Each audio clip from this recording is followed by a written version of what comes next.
جو ہم نے آج اس پطرس کے خط میں سنا ہے کہ فرما بردار فرزند ہو کر اپنی جہالت کے زمانے کی پرانی خواہشوں کے تابع نہ بنو، بلکہ جس طرح تمہارے بلانے والا پاک ہے اسی طرح تم بھی اپنے سارے چال چلن میں پاک بنو، کیونکہ لکھا ہے کہ پاک ہو اس لیے کہ میں پاک ہوں۔ آج میرے عزیزو، ہم غور کریں گے اپنی زندگیوں پر، جس طرح کلام مقدس میں لکھا ہے کہ خدا یہ چاہتا ہے کہ جس طرح وہ پاک ہے ہم اسی طرح اپنے سارے چال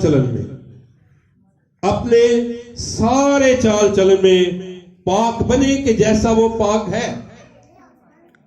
اور جیسا کلام مقدس میں ہم دیکھتے ہیں کہ جب ہم زندگی جو ہے اس میں بڑھنے کی ضرورت ہوتی ہے۔ بہت سارے ایسے لوگ بھی ہیں جو توبہ کر لیتے ہیں لیکن اپنی پرانی انسانیت کو، اپنی پرانی خواہشوں کو اپنے ساتھ ساتھ رکھتے ہیں، کیونکہ کلام مقدس میں یہ لکھا ہے کہ اپنی پرانی خواہشوں کو ان کے تابع نہ بنو بلکہ نئے ہوتے چلے جاؤ۔ جب ہم توبہ کر لیتے ہیں، بہت سارے ایسے لوگ میں نے دیکھے ہیں کہ بپتسمہ جب لیتے ہیں، توبہ کر لیتے ہیں، تو توبہ کے بعد پھر وہ کیا کرتے ہیں؟ وہی پرانی باتیں، وہی جہالت کی باتیں۔ جو نشہ کرتے ہیں وہ یہ کہتے ہیں کہ شراب پینا حرام ہے، غلط ہے، گناہ ہے، لیکن شادی بیاہ پہ یہ تھوڑا سا کام کر لینا یہ گناہ نہیں ہے۔ یہ پرانی جہالت کی باتیں ہیں۔ گناہ کو ترک کر دینا اور اس کو ترک کر دے کر پیچھے نہ مڑنا، آگے بڑھنا، یہ پاکیز کی ہے، کاملیت ہے۔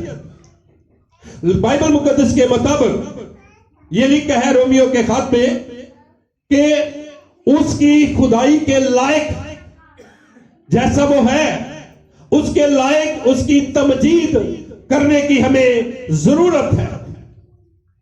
اس کی خدائی کے لائق وہ پاک ہے، اس لیے ہمیں پاکیزہ زندگی گزارنے کی تلقین کرتا ہے کہ جس طرح میں پاک ہوں اسی طرح تم پاکیزہ زندگی بسر کرو۔ پاکیزہ زندگی گزارنے کی تلقین خدا کرتا ہے، اور یہ بھی لکھا ہے کہ تم اپنی پرانی خواہشوں کے تابع نہ بننا، ناراستی سے الگ ہونا، گناہ سے الگ ہونا، اپنی جہالت کی باتوں کو مکمل طور پر ترک کر دینا۔ پاک ہونے کا یہ مطلب ہے کہ جب ہم پرانی انسانیت کو، اپنے گناہ کو، اپنی بدی کو، ہر قسم کے گناہ کو اپنی زندگی میں سے بالکل ترک کر دیتے ہیں، پیچھے چھوڑ دیتے ہیں اور پیچھے مڑ کر نہیں دیکھتے، یہ پاکیز کی ہے۔ اگر ہم کلام مقدس میں جیسے خدا کا بندہ داؤد یہ کہتا ہے کہ خداوند اگر میں تیرے کلام کو اپنے دل میں نہ رکھتا، تو اگر میں تیرے کلام کو اپنے دل میں رکھوں تو گناہ نہ کروں گا۔ اگر کلام ہماری زندگی کے اندر ہے، اگر خدا کی باتیں ہماری زندگی کے اندر ہیں، تو یاد رکھیں یہ گناہ کرنے سے ہمیں روک دیتی ہے، جہالت کی باتوں کو روک دیتی ہے۔ لیکن آج ہمیں اس بات کی ضرورت ہے کہ ہم کس طرح اپنی ان باتوں کو ترک کر سکتے ہیں، کلام کے وسیلہ سے، خدا کے ساتھ رفاقت رکھنے کے وسیلہ سے، ایمانداروں کے ساتھ رفاقت رکھنے کے وسیلہ سے۔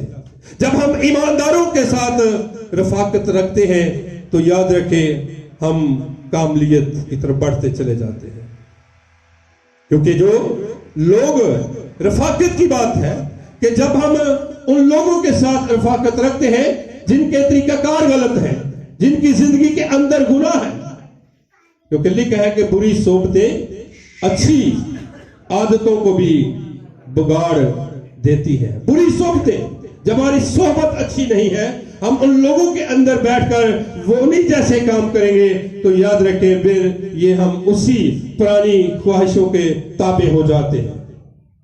شریروں کی راہ تاریکی کی مانند ہے۔ شریروں کی راہ، وہ نہیں جانتے کہ ہم کس راہ پر چلتے ہیں۔ شریروں کی راہ تاریکی کی مانند ہے، وہ نہیں جانتے کہ کن چیزوں سے ان کو ٹھوکر لگتی ہے، کن چیزوں سے، کیونکہ کلام مقدس میں یہ بھی لکھا ہے ایسی راہ بھی ہے جو انسان کو سیدھی معلوم ہوتی ہے لیکن اس کی انتہا میں موت کی راہ ہے۔ ہم نہیں جانتے، بہت سارے لوگ عیب جوئیاں کرتے ہیں، جھگڑے کرتے ہیں، نفرتیں کرتے ہیں، تو یاد رکھیں یہ ایسے گناہ ہیں جو ہمیں دلدل میں لے جاتے ہیں، ایسے گناہ ہیں جو ہمیں بہت دور تک لے کر جاتے ہیں۔ ایسی راہیں بھی ہیں جو انسان کو شاید سیدھی معلوم ہوتی ہیں لیکن اس کی انتہا میں موت کی راہیں۔ ہمیں ان موت کی راہوں سے نکلنے کے لیے خدا کی پیروی کرنے کی ضرورت ہے، خدا کے ساتھ پیوست ہونے کی ضرورت ہے، کیونکہ اس کے بغیر ہم کچھ نہیں کر سکتے، اس سے جدا ہو کر ہم کچھ نہیں کر سکتے۔ لیکن جب اس کے ساتھ پیوست ہو جاتے ہیں، اس کے ساتھ جڑ جاتے ہیں، تو یاد رکھیں ہم جو کچھ اپنے زندہ خدا سے مانگتے ہیں وہ ہمیں مہیا کرتا ہے، کیونکہ یہ لکھا ہے اپنی جہالت کی باتوں، اپنی پرانی خواہشوں کے تابع نہ بنو۔ جس طرح تمہارے بلانے والا پاک ہے اسی طرح تم بھی اپنے سارے چال چلن میں، کہ ہمارا چال چلن کیسا ہے، ہمارا چلنے کا طریقہ کیسا ہے، ہم کس طرح چلتے ہیں، کس طرف جاتے ہیں۔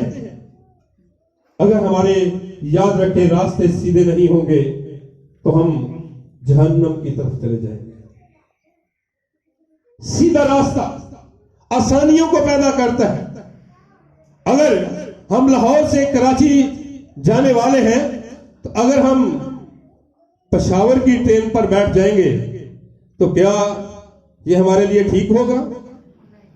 کیا ہمارے لیے راستہ یہ سیدھا ہوگا؟ ہم غلط راستے پر چلے جائیں گے، غلط جگہ پر چلے جائیں گے۔ اسی طرح اگر ہمارا راستہ آسمان کی طرف ہے، کیونکہ ہمارا سفر جو ہے کلام مقدس کے مطابق لکھا ہے کہ اپنی مسافرت کے زمانے کو بڑے خوف کے ساتھ گزارو۔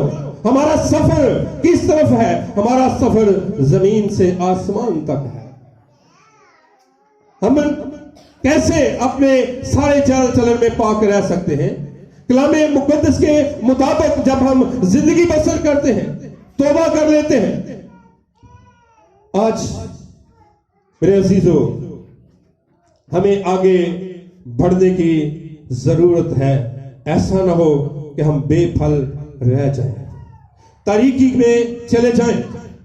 لیکن کلام مقدس کے مطابق جب ہم کسی وجہ سے تاریکی میں چلے جاتے ہیں تو بھی وہ ہمیں اس تاریکی سے نکالنے کی قدرت رکھتا ہے۔ لیکن اگر ہم اس میں سے نکلنا چاہیں تو بہت سارے ایسے لوگ ہیں جو تاریکی سے نکلنا نہیں چاہتے، وہ تاریکی کے اندر زندگی بسر کرنا چاہتے ہیں، وہ گناہ کے اندر زندگی بسر کرنا چاہتے ہیں۔ لیکن ایک ہے جو ہمیں اس طریقے سے نکالنے کی قدرت رکھتا ہے۔ میرے عزیزو آج ہمیں کیا کرنے کی ضرورت ہے کہ